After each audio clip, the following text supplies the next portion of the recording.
Babylone est la ville d'un bébé tout seul. Les grossesses sont aussi des exils qui nous conduisent à la langue. Toute grossesse grossit aussi une langue.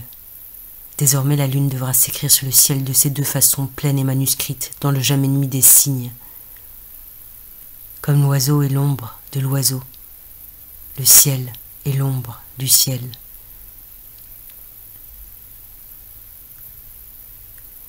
Sous le cygne, il y a l'autre aventure gisante d'un cygne.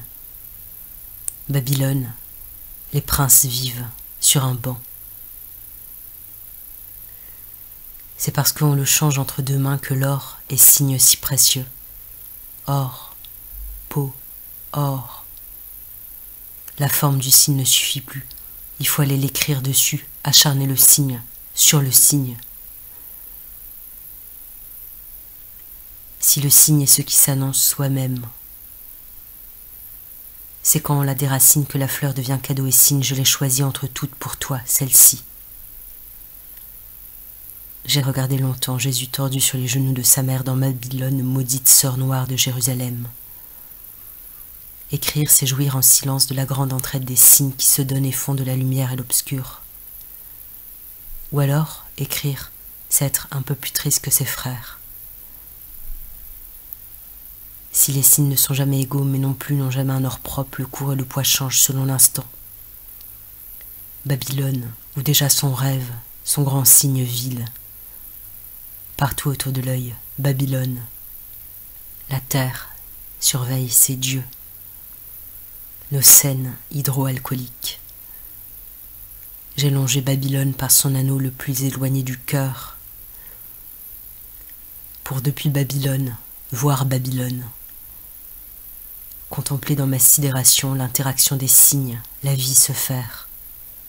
Parfois le heurt prominent des signes, baleine hors la mer, les langues sont séparées à l'intérieur aussi.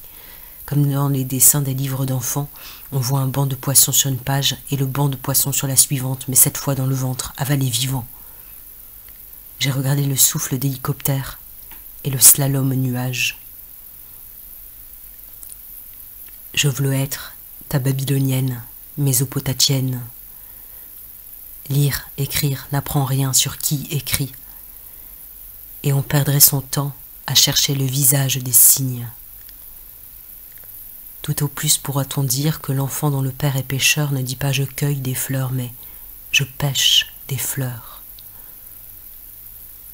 J'ai marché le long du chemin sinueux depuis le sous-bois des tavernes de Babylone jusqu'au ciel clair. À la fin de Babylone, le paradis, ses trois portes bleues un peu défraîchies. Je marche tant que Babylone, tant que pigeon et poésie. Un jour, Dieu rend sa page. On verra qu'elle est blanche et à peine déchirée au milieu. Mais pour l'instant, 7e jour, Dieu dort ivre dans Babylone. Il rêve, et dans son rêve, un humain le prend par la main. Et Dieu humain, il marche sur la terre.